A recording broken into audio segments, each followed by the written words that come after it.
In this tutorial, I'll show you how to use the Bristol Nano Dynamics Nanomapping capability. This can be found within the Bristol Nano Dynamics microscope readback software.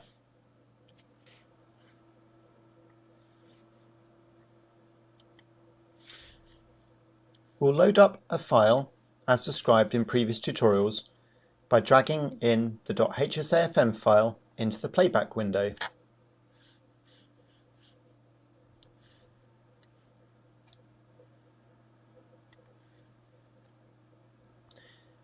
The nanomapping capability is only available for data that was collected using an automated raster collection during the data collection process. Here we can clearly see that this file was collected using a raster because you can see the serpentine nature of the coordinates in the XY plot.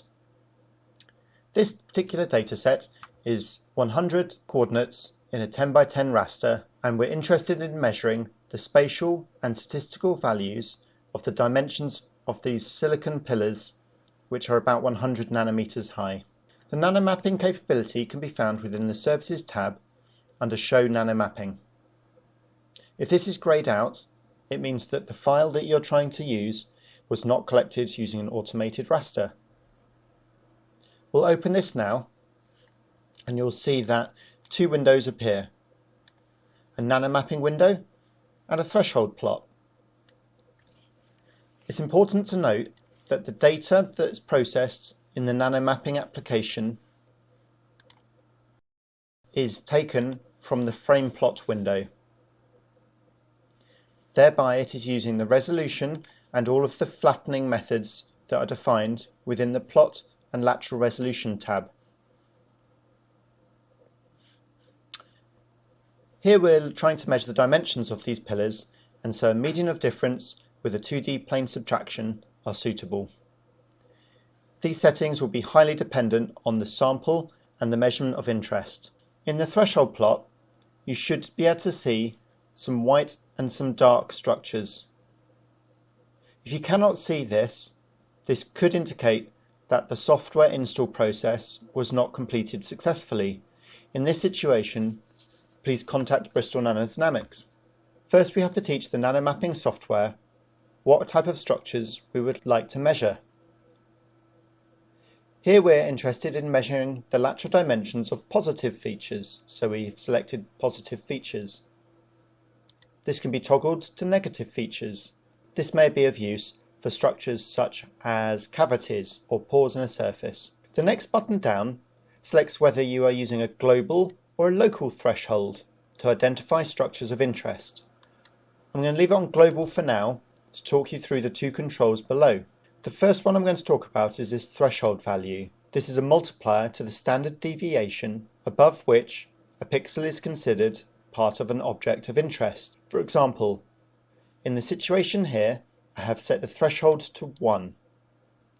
This means that each white pixel is identified because it is above 1 standard deviation of all of the pixel heights in one frame. As this number is increased, you'll notice that the pixel height has to be higher and higher above the mean value in order to be considered part of an object of interest. It's important to check these values across multiple frames to ensure that the software will identify structures of interest across the entire data set. Typically, I would suggest a value between 2 and 3 for the threshold value. The next box up is only relevant if a local threshold is being used. Instead of measuring the mean and the standard deviation used for the thresholding across the whole image, instead a local window is rastered across the image with a size dictated by the local search window size control. For most cases, a global threshold is more suitable. But again, this is very sample dependent and measurement dependent. It's important when setting the threshold value to err on the side of false positives rather than false negatives. The software enables you to filter out false positives at a later date. When you're happy that searching through your file, each frame has the structures of interest identified, we'll take it back to the start frame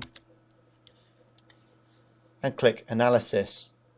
The file will be read through and a progress bar will display the progress of the nanomapping process.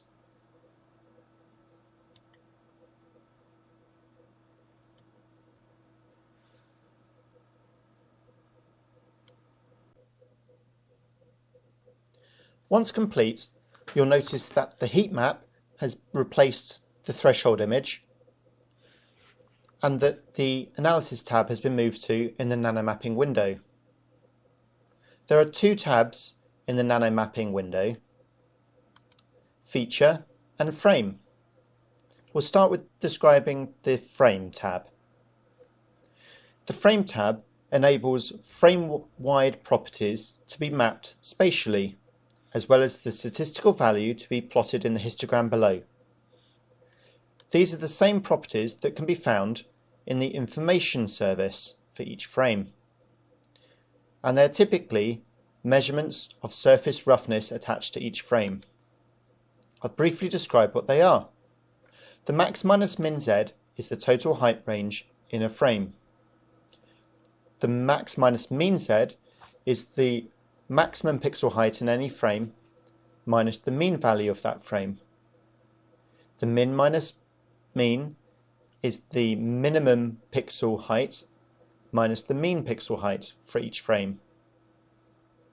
The mean RMS roughness is the RMS roughness that is calculated for every trace in a frame, and this is the mean value of all of those RMS roughnesses. The max minus min are the corresponding maximum roughness, RMS roughness, and minimum RMS roughness for every trace across a frame. The RA total waveform is a measurement of the RA roughness for the concatenated waveform for every trace across a frame. The mean RA roughness, max RA roughness, and min RA roughness are measurements taken in a similar way to the mean RMS roughness and are the mean measurements of the RA roughness calculated for every trace across a frame, the maximum and minimum RA roughness for every trace across a frame. The mean standard deviation, max and min standard deviations are calculated in a similar fashion, as are the variances. The SA and SQ are commonly measured surface roughness properties. As you change from one to another, you can see that both the statistical distribution and heat map values change. The heat map displays a coloured pixel at the location that for every coordinate a frame was collected in, and the colour of the pixel corresponds to the value of the property that you're mapping. Here we're mapping the distribution over 100 by 100 microns, also as shown in the XY plot, additionally shown in the macro image.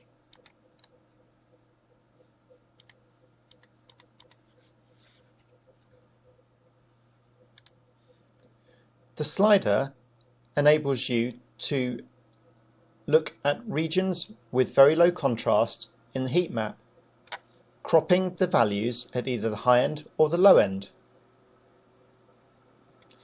If you would like to export a particular heat map, you can do this by right-clicking, Export, and then there is a selection of different export formats.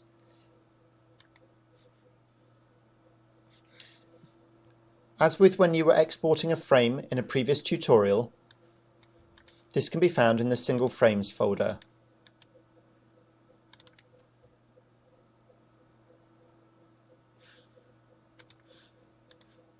Likewise, the statistical distribution can be exported by right-clicking, Export, and then Export Data to Excel.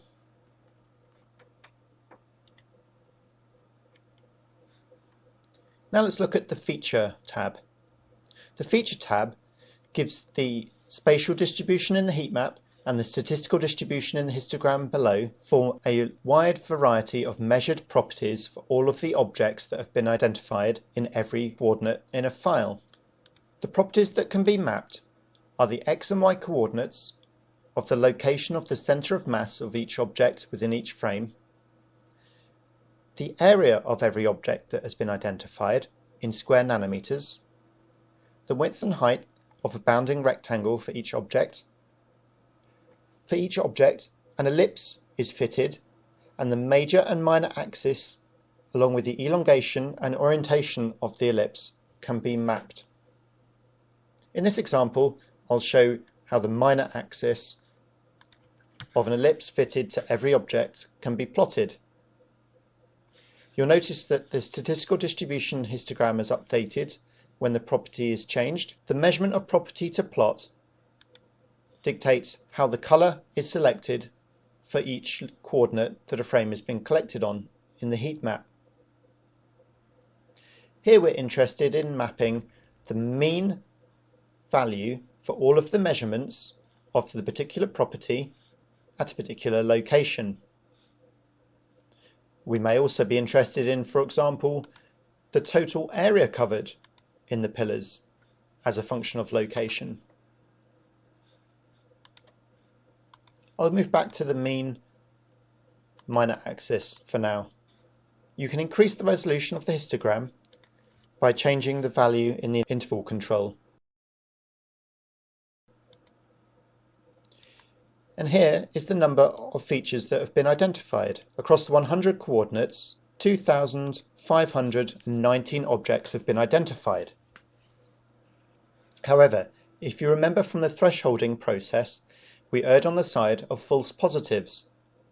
And in this case, we can now start to filter those out. The filters can be constructed using the filter by feature property table. Additional filters can be added by enabling or disabling. Each filter is an AND function, and in order for an object to be included in the assessment, the value for the object must fall between the minimum and maximum range dictated for the property that is selected. Here we will say that we want to define objects that have to have a bounding rectangle width of greater than 200 nanometers but less than 1 micron. Again, all values are in nanometers unless stated otherwise. Here we can see that this has greatly sharpened up our peak for the measured property.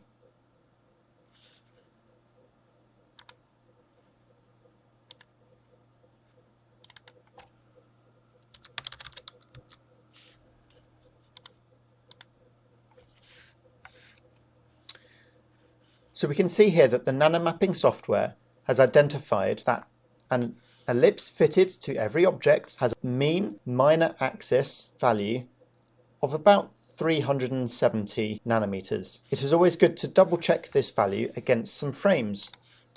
This can be done by displaying the line profile.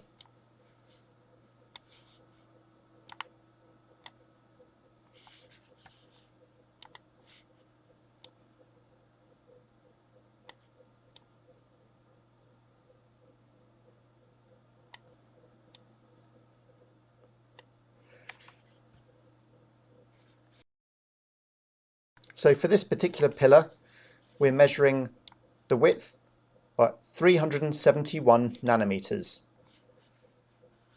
This very much falls within the central region of our histogram, suggesting that the Nanomapping software is doing a very good job of measuring the dimension of interest. So rather than manually measuring using a cross-section every single pillar, we can now use the data that Nanomapper has created. It measures both the statistical value for the property of interest, as well as mapping out the spatial distribution of the variance of that property. When you're finished with Nanomapper, close down the service using the Services tab, and you can close down the software by closing the playback window.